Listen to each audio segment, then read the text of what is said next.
but when you walk around, you're just like, wow, they are some talented artists. And then you have someone that does pottery, or you have someone that does jewelry. It's just such a nice gathering of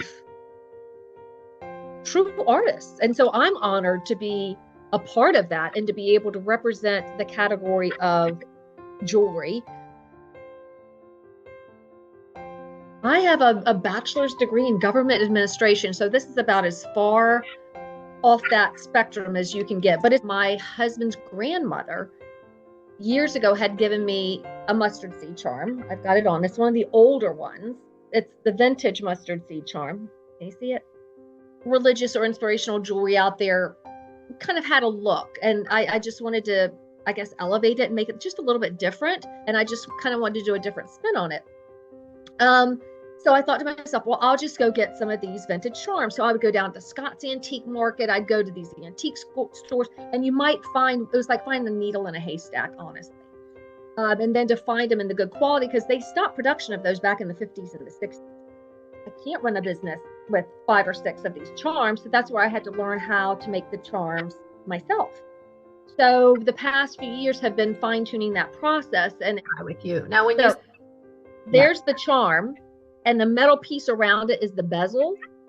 So I buy the metal component and then pour and create the charm on the inside. And when you're pouring the resin in, and then you place the actual mustard seed in there yourself? Yes. It's with glasses and a magnifying glass, making sure that mustard seed is, each mustard seed charm is placed in there and positioned, and then the second round comes and is poured. Yeah. Is there a trick to getting it to stay centered? Like the right timing. You have a little bit of a window. And I still go back down. When I finish this call, I'll go back down there with my magnifying glass and make sure none of them have kind of floated off. So you redirect those little guys if in case that I have to redirect it. Those little boogers float around. They do. It's very much a labor of love. It's me, myself, and I. So you know, I'm making the charms, I'm cleaning the charms, I'm making the jewelry, and it's it is, but it's neat. It's kind of grown to kind of go back to your story that and with each charm that is sold or bought, you know, and then they give it to somebody else. So it's almost like this ripple effect of sharing faith through these pieces of jewelry that I make, and it's really special. It's neat. I've enjoyed it. I've enjoyed watching it grow. Just this organic growth with Puppy and Joel. That sounds sweet. Does that mean all of your pieces have one of these charms in them? Every piece of jewelry has a mustard seed charm in it. Necklaces, bracelets. There it is. Can you see it? Yes, I do. How pretty. Yep. This one is white lace agate. This one I have on is pearl. I have tiger's eye. They're all natural stones. I have labradorite. This one is hematite. It's another little one with the teeny tiny charm. Each purchase comes with a story card that explains the parable of the mustard seed. So they get the little gift box. Open it up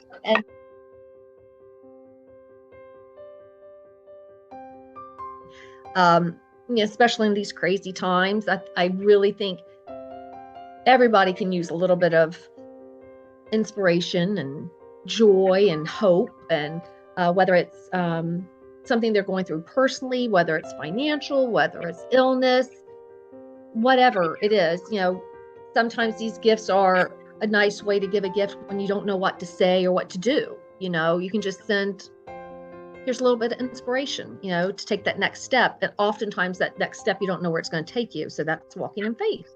Mm-hmm. So it's a great visual, you know, to see exactly physically how tiny the mustard seed is. And that's, with faith the size of a mustard seed, you can move mountains.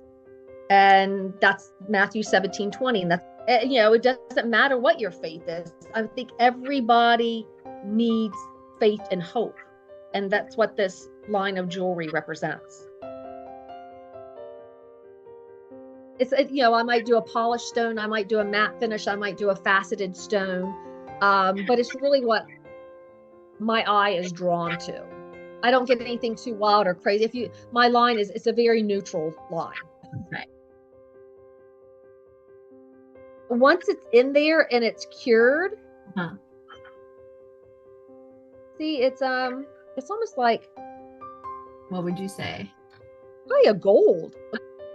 Since we're talking about gifting, could you give me an idea about your price point?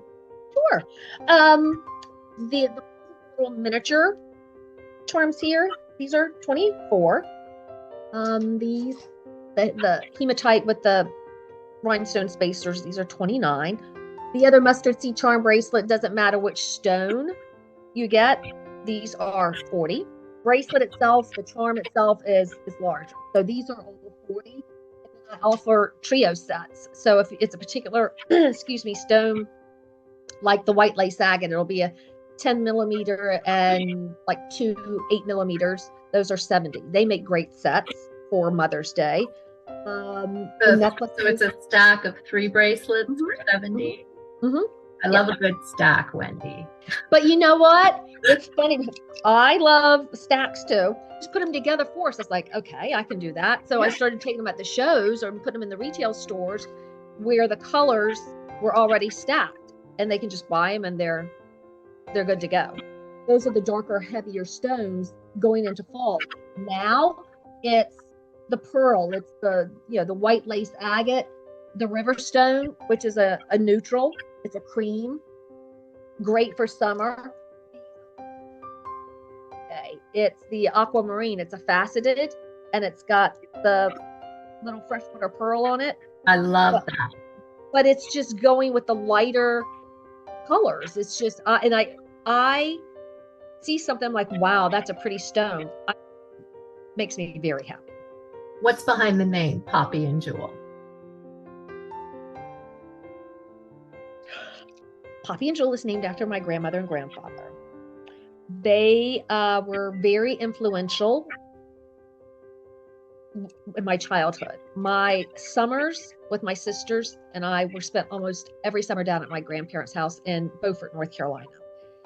She was a children's boutique owner, and my grandfather was a decorated Coast Guard veteran. And it was almost every summer we were down there, and they definitely planted the seeds of faith in me. And now, were Poppy and Jewel able to witness this line, or were they gone? No, that was sweet of you. No, they weren't. But my mom and dad were. Where can we buy your jewelry? Well, here locally, I am in the Red Hound in the Norcross and Alpharetta location. I am in Under the Pecan Tree in Dunwoody, Josephine's Antiques in Roswell, and I'm in a store in North Carolina and 2 in Pennsylvania. Do you sell off of your website? I do sell off of my website. It's www.poppyandjewel.com. I think it's just what it represents, that it just, something so small can have such a big impact. And I think we have to see something and to believe in it. And with this, it's really trusting in the unknown. And that's walking with God. Is you won't be able to necessarily see the path in front of you, but you have to trust that it's going to be okay. That's hard to do, I think, in our society. I mean, you have to see it to believe it kind of thing. And faith calls on more than that. And little did I know that this little line of mustard seed jewelry would have such impact to so many people. The stories that I hear, these journeys that these people are on, it's amazing. It really is. And so that sense of peace, that sense of strength that it gave me, that's me personally. But I've had other people that have told me, whether it's an illness that they're going through. If they're going through some type of chemo treatment, and they've got that bracelet on and they're like going, there's a mountain in front of me, but I know I can come up and over this. I'm there by myself. Thank goodness. Yeah, that's one of those things behind the scenes. When I do behind the scenes, I show the jewelry, not me, because it's not pretty. But I want to see that. I want to see that. You need to get a picture of yourself when you're all suited up and ready. I don't know that you do. It's a sight to behold. Are all resins created equally, or do you have your favorite? No. There's the whole issue with air bubbles, soaking the resin in a warm bath to help eliminate the air bubbles. Some people use heat guns. It's just to get air bubbles out. Everybody has to find what works for them. The first time I worked with the resin, I poured it all in there. I poured it all in there and set the seed in there and wondered why it was gooey. It was just, so we're talking, years of charms that I can't use. It could be a new line, the wayward mustard seed. The way bloopers or something. I don't know, because if it brings some sense of joy or hope to somebody, then I'll keep doing what I'm doing. If you can touch one person's life, make them a little happier, or get them through a tough part or a tough patch, then that's what it's there for.